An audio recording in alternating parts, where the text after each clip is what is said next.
Biology classes में आप लोग का स्वागत है। तो हम लोग क्या पढ़ रहे थे? नर जनन अंग तंत्र पढ़ रहे थे, जिसमें से हम दो चीज़ पहले के वीडियो में पढ़ा दिए कि विरसन थैली क्या होता है। क्या पढ़े थे? विरसन थैली, जिसमें विरसन मौजूद होता है उसे ही विरसन थैली कहते हैं, जिसका तापमान शरीर के तापमान से 2 से 2.5 डिग्री सेल्सियस क्या होता है? कम होता है।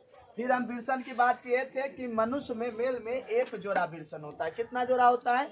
एक जोड़ा ही विरसन होता है। और इस विरसन की लंबाई 5 सेंटीमीटर, चौड़ाई 2.5 सेंटीमीटर, मोटाई 3 सेंटीमीटर और भार इसका 12 ग्राम होता है। ठीक है ना? इसके हम आंतरिक संरचना का भी अध्ययन कर लिए थे। ठीक है ना? तो आज हम चलते हैं कि मतलब पढ़े थे, जब याद करिए कि विरसन में जब हम आंतरिक संरचना अध्ययन कर रहे थे तो उसमें क्या बोले कि विरसन में अनेक पाली पाई जाती है और इस पाली को विरसन पाली कहिए। ठीक है? विरसन पाली कहते हैं। इसमें एक या इसमें नली के समान संरचना होती है। नली के समान क्या होती है? संरचना होती है। इस नली के समान संरचना को हम लोग शुक्रजनक नलिका कहते हैं। क्या कहते हैं? शुक्रजनक नलिका कहते हैं। और जब यही शुक्रजनक नलिका आपस में मिल जाता है, शुक्रजनक नलिका आपस में क्या होता है? मिल जाता है तो एक जाल बनाता है। एक क्या करता है बुआ? जाल बनाता है। इसी जाल को हम लोग विरसन जाल कहते हैं। क्या कहते हैं? विरसन जाल कहते हैं। मतलब जब शुक्रजनक नलिका आपस में मिल जाता है, सभी शुक्रजनक नलिका आपस में मिलेगा। हम ये भी बताए थे एक पाली में 1 से 30 शुक्रजनक नलिका होती है, तो सभी आपस में मिल जाता है। मिल करके जाल का निर्माण करती है, जिस जाल को हम लोग क्या कहते हैं? विरसन जाल कहते हैं। क्या कहते हैं? रेड टेस्टिस कहते हैं, विरसन जाल कहते हैं। अब क्या होता है? इसी जाल से एक छोटी नली निकलती है। एक छोटी क्या होती है? नली निकलती है। यहाँ पर से देखिए, इसे हम विरसन जाल कहते हैं। इसे छोटी नली निकलेगी। इस छोटी नली को ही हम लोग शुक्रवाहिकाएं कहते हैं। मतलब विरसन जाल से क्या होता है? एक छोटी नली निकलती है। विरसन जाल कहते हैं किसको? जब शुक्रजनक नलिका आपस में मिलेगा तो किसका निर्माण होगा? विरसन जाल के। और विरसन जाल से एक नली निकलेगी, उस नली को हम लोग कहते हैं शुक्रवाहिकाएं। क्या कहते हैं? शुक्रवाहिकाएं, वासे इफ्रेंसिया। क्या कहेंगे? वासे इफ्रेंसिया इसको कहेंगे। ठीक है? अब क्या होता है इस नली में? अब देखिए, 2 विरसन होता है।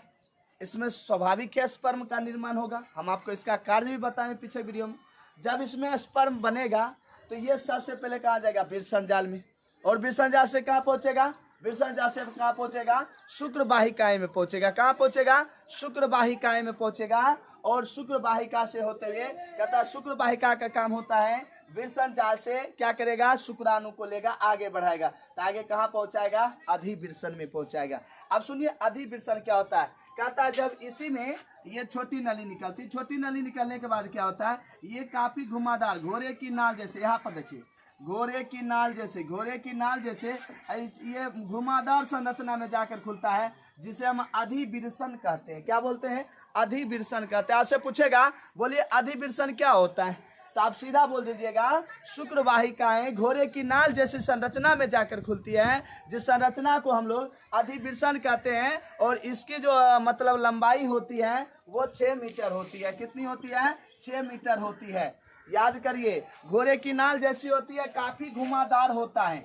काफी घुमादार कौन होता है? अधिविरसन होता है। काफी घुमादार होता है। काफी घुमादार होने के कारण कुछ समय के लिए शुक्राणु जो है अधिविरसन में मतलब इपिडिडाइमिस में रुकता है और क्या करता है? उसको पोषण देता है। यहाँ से क्वेश्चन आपको पूछेगा कि जनन अंग, मेल के जनन अंग के किस भाग में शुक्राणु कुछ समय के लिए रुकता है? तो वह कौन सा भाग है? अधिविरसन है। और अधिविरसन में कुछ समय के लिए वो रुक जाता है। रुकने के बाद क्या होता है? वो उसको क्या करता है? सक्रियता प्रदान करता है। कौन? अधिविरसन। इपिडिडाइमिस ये क्या करता है?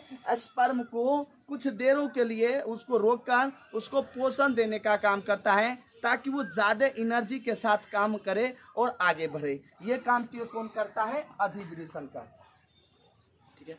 अब देखिए, अधिविरसन एक लंबे नली, लंबे नली को देख रहे हैं? कहता है एक लंबे नली में जाकर खुलती है। अधिविरसन आगे जाकर एक लंबे नली में खुलती है, जिस लंबे नली को शुक्रवाहक कहते हैं, वासे डिफरेंस कहते हैं। ठीक है? शुक्रवाहक कहते हैं, वासे डिफरेंस कहते हैं। मतलब अधिविरसन से एक लंबी नली निकलती है, जिस लंबी नली को शुक्रवाहक कहते हैं, वासे डिफरेंस कहते हैं। अब कहिएगा सर ये क्या है, तो इसकी लंबाई 25 सेंटीमीटर होता है। कितना होता है बुआ? 25 सेंटीमीटर होता है। किसकी लंबाई? शुक्रवाहक का। किसकी लंबाई होता है 25 सेंटीमीटर? शुक्रवाहक की लंबाई 25 सेंटीमीटर होता है। अब कहिएगा सर इसका काम क्या होता है, तो सबसे पहले विरसन जाल से शुक्राणु को कहाँ भेजा? शुक्रवाहक में। शुक्रवाहक यहाँ पर ही घुमा हुआ, उधर हम बताए चित्र में, निकलेगा तो ये कहाँ पहुँचेगा? अधिविरसन में। अधिविरसन घुमादार होता है, तो वो घुमादार की कहाँ भेजेगा? शुक्रवाहक में भेजेगा। तो स्वाभाविक है शुक्रवाहक क्या करेगा, वो शुक्राणु को लेते हुए कहाँ से? अधिविरसन में। अधिविरसन में संचित जो जमा शुक्राणु है, जो मतलब कुछ समय के लिए रुका है, उसको ले लेगा कौन? शुक्रवाहक, वासे डिफरेंस, और ये इसे ले जाकर कहाँ पर पहुँचाएगा? शुक्राशय में पहुँचा देगा। कहाँ पर पहुँचा देगा? शुक्राशय में पहुँचा। अब देखिए शुक्राशय क्या है, ये देखिए, ये जो आप देख रहे हैं, ये जो देख रहे हैं, ये सबसे पहले आप जानिए ये है क्या? ये जो है बुआ, ये आपका है मूत्राशय। क्या है? मूत्राशय। ये मतलब किडनी से जुड़ा हुआ भाग है। इसमें मतलब शुक्राणु से इसका कोई लेना देना नहीं। क्या होता है? शुक्रवाहक क्या कहता है, मूत्रवाहिनी के ऊपर से होते हुए ये नीचे क्या ढल जाता है, और ढलने वाले क्या होता है? एक जोड़ी में पाया जाता है। यानी शुक्रवाहक से शुक्राणु कहाँ पहुँचता है? शुक्राशय में पहुँचता है। सेमिनल वैक्यूलेस में पहुँचता है, शुक्राशय में पहुँचता है। और शुक्राशय होता क्या है? तो शुक्राशय जो होता है एक प्रकार के सहायक ग्रंथि। मेल में 3 जो होता है सहायक ग्रंथि है। एक शुक्राशय है, एक प्रोस्टेट ग्रंथि है, और एक कॉपर ग्रंथि, या इसी को कंदमूत्र पथ ग्रंथि कहा जाता है। 3 मतलब सहायक ग्रंथि होते हैं मेल में, शुक्राशय, प्रोस्टेट ग्रंथि, कॉपर ग्रंथि। ये तीनों के तीनों सहायक ग्रंथि। तो जाही घड़ी क्या होता है, शुक्रवाहक नीचे आएगा शुक्राणु लेकर, कहाँ पहुंचेगा? शुक्राशय। अब देख लीजिए ये वाला भाग, इधर वाला जो भाग, ये आपको पीला जैसा दिखाई देगा। ये तो मतलब उजला बोर्ड है, इसमें आपको पता चलेगा नहीं, समझ गए ना? पीला बोर्ड है, इसमें पीला बोर्ड है नहीं जो आपको पता चलेगा। तो ये पीला वाला भाग जो है, इस पीले वाले भाग को हम लोग शुक्राशय कहते हैं। और ये शुक्राशय में काम क्या होता है? ये शुक्राशय में काम क्या करेगा? ये क्या करेगा? ये सहायक ग्रंथि है। कौन? शुक्राशय। कितना पाया जाता है? एक जोड़ा पाया जाता है। कितना पाया जाता है? एक जोड़ा।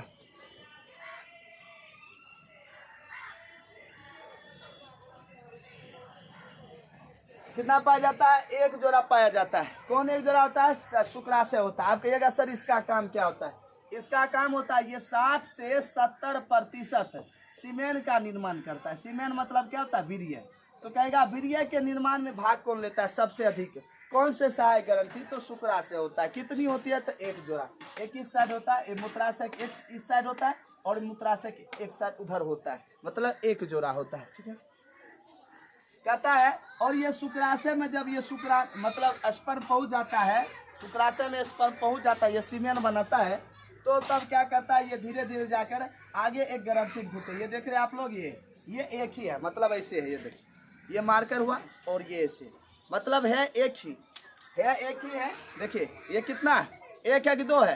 तो एक है। तो अब इस साइड और इस साइड देखिए एक ही के है, खाली दिखा रहा है कि दो है। ठीक है, उसी प्रकार ये है प्रोस्टेट ग्रंथि, कि शुक्राशय के नीचे जो ग्रंथि होती है उसे प्रोस्टेट ग्रंथि कहा जाता है। अब ये क्या करे? तो ये भी सीमेन का निर्माण करेगा। कितना? 60 से 70% ये किया, तो ये करेगा 20 से 30% जो है, 20 से 30% जो है सीमेन का निर्माण जो है वो कौन करेगा? प्रोस्टेट ग्रंथि करेगा। प्रोस्टेट ग्रंथि जो है कितना % सीमेंट का निर्माण करेगा? ये करेगा आपको 20 से 25% करेगा। कितना करेगा? 20 से 25% करेगा। समझ गए ना? उसके बाद समझ आइए, और इसका काम क्या होगा? ये मूत्र जनन को चिकनाहट भी पैदा करता है। कौन करता है? प्रोस्टेट ग्रंथि। ठीक, कहता है प्रोस्टेट ग्रंथि के नीचे ये देखिए छोटी छोटी बिंदु पाई जाती है। आपके एनसीईआरटी में लिखा है कंदमूत्र पथ ग्रंथि। ठीक है, एनसीईआरटी 12th का लीजिएगा, उसमें लिखा हुआ है कंदमूत्र पथ ग्रंथि। इसी को हम लोग कॉपर ग्रंथि कहते हैं। कहता है प्रोस्टेट ग्रंथि से नीचे वाले भाग जो होते हैं ये क्या कहलाते हैं? कॉपर ग्रंथि। ये बड़ा अजब ढंग होता है। अब क्या होता है देखिएगा ध्यान से, हम ये थोड़ा मिटा के बताते हैं आपको। ये तो हो गया मूत्राशय आपका। ये क्या हो गया, मूत्राशय हो गया। अब इसमें जो मूत्र जमा होगा, ये क्या जमा होगा, मूत्र जमा होगा। ये मूत्र जमा होगा तो स्वाभाविक है ये मूत्र मार से होता निकल जाएगा, तो ये बगल में रहता है। ये क्या करता है, इसका एक काम होता है कि जब शुक्राणु जाएगा तो मूत्र को रोक देगा, और जब मूत्र जाएगा तो शुक्राणु को रोक देगा। ठीक है ना।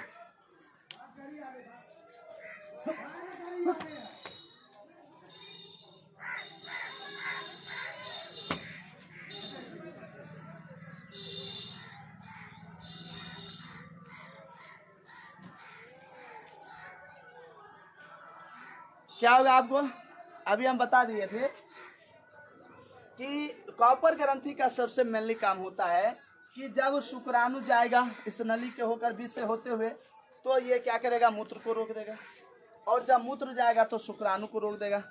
मतलब इसका काम होता है कि शुक्राणु को ये मूत्र के अम्लीयता से बचाने का क्या करता है, काम करता है। ठीक है ना। कौन ग्रंथि काम करता है, वो आपको कॉपर ग्रंथि होता है। कौन ग्रंथि होता है, कॉपर ग्रंथि होता है। आप सुनिए बुआ, यही मूत्र मार्ग से एक लंबी नली निकलती है। देखिए एक लंबी नली निकल रही, इस लंबी नली को मूत्र मार्ग कहते हैं, यूरेथ्रा कहते हैं। क्या कहते हैं, यूरेथ्रा कहते हैं। मूत्र मार्ग कहते हैं, इसे यूरेथ्रा कहते हैं। ये काम क्या करेगा, ये कुछ नहीं, ये मूत्र को शरीर से बाहर निकालने का क्या करेगा, काम करेगा। कब, जब मूत्राशय से एक नली निकलती, मूत्राशय से जो भी मूत्र होगा उसको शरीर से बाहर, यानी ये पेनिस के मध्य भाग से, ये पेनिस के मध्य भाग से होता हुआ, ये पेनिस के मध्य भाग से होता हुआ ये बीच से बाहर की ओर निकल जाता है। ठीक है ना। कौन, मूत्र मार्ग होता है। अब आप देख रहे हैं ये पूरी संरचना कहता है, इस पूरी संरचना को हम लोग पेनिस कहते हैं। इसको क्या कहते हैं बुआ, पेनिस कहते हैं, सीसन कहते हैं, पेनिस कहते हैं, सीसन क्या कहते हैं, सीसन कहते हैं। आप कहिएगा सर सीसन क्या होता है, तो सीसन जो होता है मेल जनन अंग का मैथुन अंग होता है। मेल जनन अंग का क्या होता है, मैथुन अंग होता है। मतलब ये जनन क्रिया में भाग लेता है। कहता है इसके चारों तरफ ढीला त्वचा पाया जाता है। पेनिस के ऊपर चारों तरफ स्पंजी से संरचना, एक ढीला संरचना होता है, जिस ढीले संरचना को फोर स्किन कहा जाता है। क्या कहा जाता है बुआ, फोर स्किन कहा जाता है।